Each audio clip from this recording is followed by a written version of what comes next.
그래서 오늘은 넷플릭스 오리지널 영화 중에 하나인 거꾸로 가는 남자를 각자 보고 서로 어땠는지 얘기를 하는 그런 영상이 되겠습니다. 오늘 얘기할 이 거꾸로 가는 남자라는 영화는 넷플릭스 오리지널 영화 중에 하나로 이제 보편적인 남녀의 역할이 반전돼서 많은 사람들이 얘기하는 여성 상위 시대에 정말 보편적인 남성이 갑작스레 여성 상위 시대를 살아가게 되는 그런 내용입니다. 그래서 간략하게 얘기를 하면 여성이 제모를 하듯 남성도 이제 다리털을 제모를 하고 여성의 복장을 이제 남성들이 입고 그런 연애 관계 혹은 결혼 관계에서도 여남의 역할이 반전된 그런 영화입니다. 어땠어? 생각보다 엄청나게 파격적이진 않았다. 소위 미러링이라고 하는 어떤 이런 것에 대해서 미디어가 표현하는 것, 그게 내가 처음 접했던 게 이갈리아의 딸들이었는데, 이갈리아 딸들을 처음 읽을 때는 진짜 엄청나게 좀 크게 와닿았거든. 그런 거에 대해서 처음 접했던 거니까. 근데 그 이후로 이제 미러링이라는 것에 대해서 좀 알아보기도 하고, 그러면서 이제 오늘따라 말이 참 안 나오네 하면서 익숙해졌다고 해야 되나? 그렇기 때문에 막 엄청나게 파격적이진 않았다. 근데 대신에 이 프랑스 영화의 특유의 그 묘사 방식이라고 해야 될까? 그러니까 내가 한국 사람이라서 그런 걸 수도 있기는 한데 조금 너무 개방적인 감이 없지 않아 있어. 어떤 부분? 나는 항상 막 소위 섹슈얼 컨텐츠라고 얘기를 해야 될까?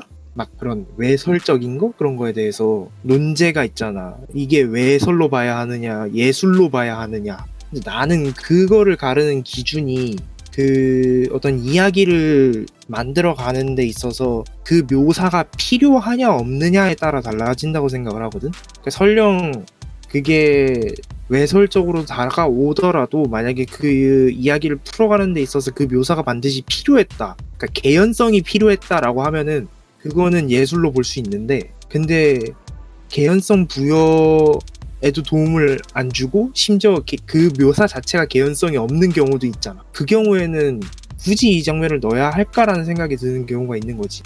근데 내가 그런 것들을 프랑스에서 만든 청불 영화에서 많이 보다 보니까 이 영화도 약간 좀 그런 감이 없지 않아 있었어. 근데 너가 얘기했잖아. 미디어에서 그런 미러링을 많이 접했기 때문에 충격적이지 않았다고. 그렇게 어느 많이. 정도 접했다지.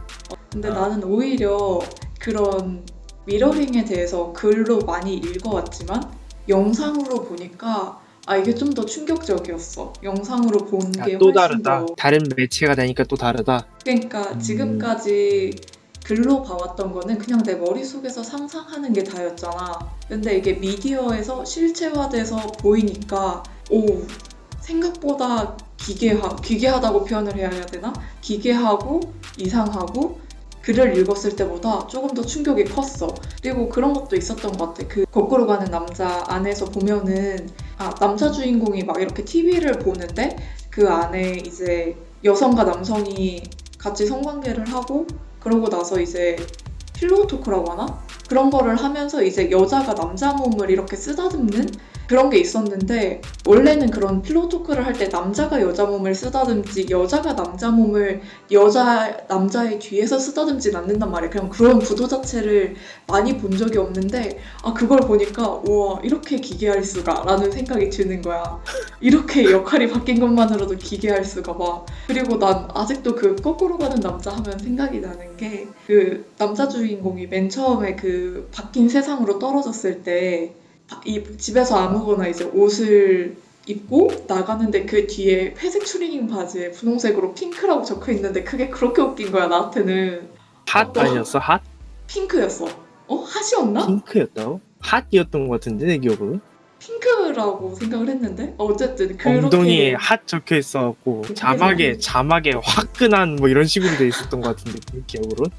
그래서 그걸 보는데 오 막 이러면서 거기에서 한번 충격을 먹고, 이제 두 번째로 그 남자 주인공이 제모를 하고 핫팬츠를 입고 여자 주인공의 사무실로 출근을 하잖아. 그래서 거기서 한 번 더 충격을 받고 이제 마지막에 그 TV. 그래서 결말이 너는 마음에 안 들었다고 했잖아. 그치. 나는 굉장히 결말이 뭐 좀 스포일러일 수도 있긴 한데 약간 용두사미의 느낌이 없지 않아 있었거든. 나는 끝부분이 어떻게 끝날까에 대해서는 생각은 했는데, 그러니까 내가 생각했던 거랑 완전히 전혀 다른 방향이 있긴 했어. 그런데 그 전개가 너무 급격하게 된 느낌이 없지 않아 있는 그런 거지. 그럼 너가 예상한 결말은 뭐였는데?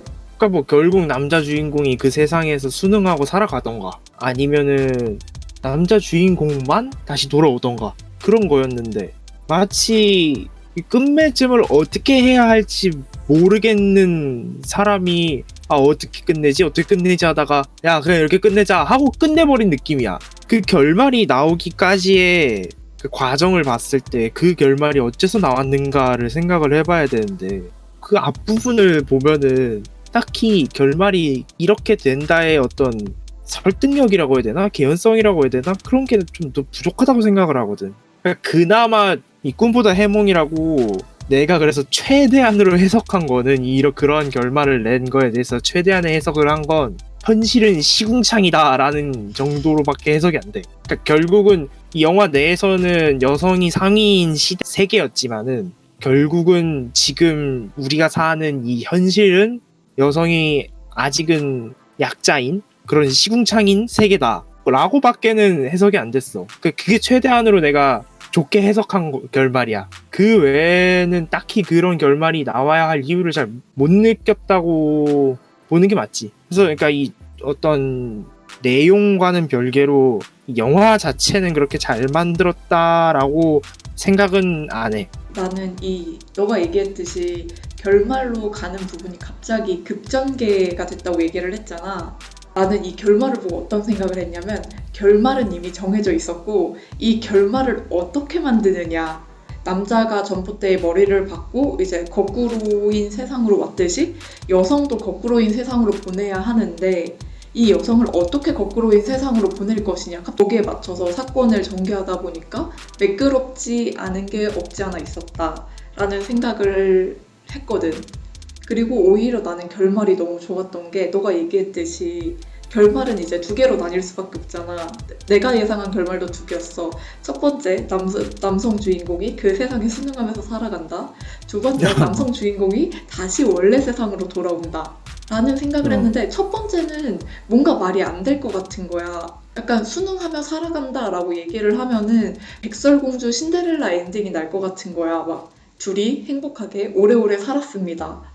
그럼 뭔가 안 이어지잖아. 분명 이게 약간 사회 비판적인 영화인데 이렇게 순응하면서 행복하게 살아가게 결말을 냅둘까? 라는 생각을 했거든. 그래서 이건 아닌 것 같아. 분명 남자 주인공이 다시 원래 세상으로 돌아갈 거야.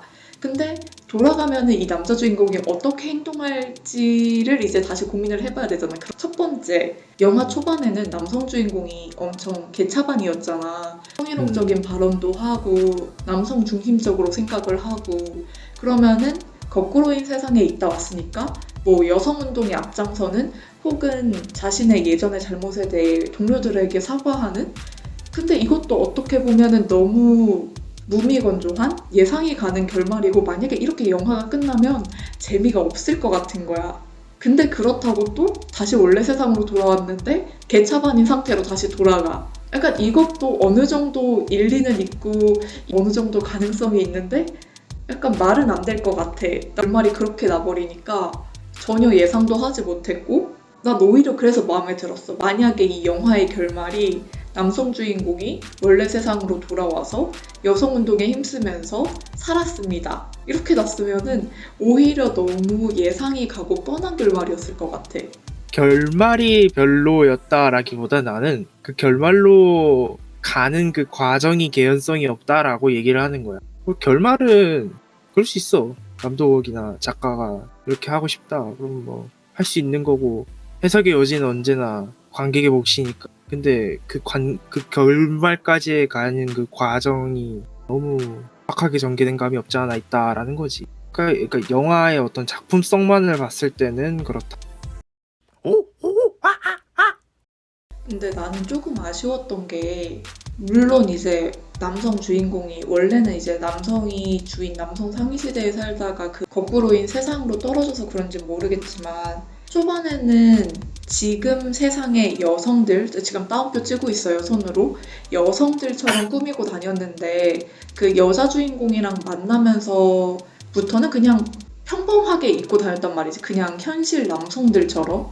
만약에 미러링을 할 거면 나는 아싸리 그냥 끝까지 미러링으로 밀고 갔어야 됐다고 생각을 하는데, 근데 오히려 그런 남성 주인공을 이제 여성 주인공은 그런 느낌일까? 내 앞에서 이렇게 옷을 입는 남자는 네가 처음이야. 약간 이런 느낌으로 좋아한 건가? 그렇게 네, 얘기하니까 그게- 내용이 엄청 진부하다. 그래, 그러니까 약간 그런 감이 없지 않아 있다니까. 영화가 전체적으로 클리셰는 많은 영화야. 클리셰는 확실히 많은데 핵심 주제가 이제 현실과는 다른 두 성별 간의 권력 관계, 그거를 다루고 있기 때문에 조금 파격적으로 다가오는 거지. 근데 계속 말하지만 주제와는 다르게 이 영화의 그 작품성은 별로 좋지 않아. 그리고 오히려 얘기하면서 생각을 한 게 그런 진부한 스토리를 성별을 바꿨기 때문에 의미가 있는 영화인 것 같기도 해. 그러니까 현실에서는 진부할 수 있는 게 저렇게 뒤바뀐 세상이라면은 진부하지 않다는 얘기죠. 진부한 이야기를 똑같이 진부하게 반복을 했기 때문에 의미가 있다는 얘기지. 어떤 느낌이지? 그러니까 세상에는 너무나도 많은 로맨스 영화에서 캔디 같은 이미지를 가진 여성 주인공과 재벌이라든지 아니면 뭐 부와 권력을 가지고 있는 남성 주인공이 사랑에 빠지는 영화들이 많잖아. 그런 미디어들이. 그래서 우리가 그런 걸 진부하다고 표현을 하는 거고, 그렇기 때문에 그런 진부한 내용을 가져오지 않았나라는 생각이 들어. 우리가 너무나도 많이 봐서 익숙한 줄거리잖아. 이 영화도 마찬가지잖아. 갑자기 거꾸로인 세상에 돌아간 남성 주인공이 아무것도 뭘 어떻게 해야 될지도 모르고 오히려 실직까지 해버리고, 그렇게 새롭게 만난 자신의 보스인 여성 주인공은 1년에 얼마나 많은 남자를 유혹했느냐를 구슬로 표현하는, 물건으로만 보는 그런 사람이었는데, 그런 사람이 이제 자신이 알던 사람들과는 다른 남성 주인공의 모습을 보고 사랑에 빠져버리는데 오히려 진부해서 의미 있는 영화라고도 생각을 하게 된다. 그렇게 얘기하니까 또 그런 것 같네. 그리고 사실 내 주변 사람들이 이 영화를 많이 추천을 해줬는데 그 이유 중에 하나가 그거야. 이제 탈코르셋이라고 하면은 여성들의 복장과 화장, 관습 같은 걸 탈피하자는 얘기잖아. 근데 탈코르셋을 하고 싶은데 결심이 안 선다라고 하면은 이 영화를 보라고 했던 게, 내가 얘기했잖아. 적인 이미지로 보니까 그 남성 주인공의 모습이 너무 기괴하고 이상했다고. 그래서 오히려 막 그런 복장들에서 벗어날 수 있게 도와준다고 얘기를 해서 내 주변 사람들이 이 영화를 많이 추천을 해줬거든. 그래서 그런 의미에서도 볼만할 것 같아.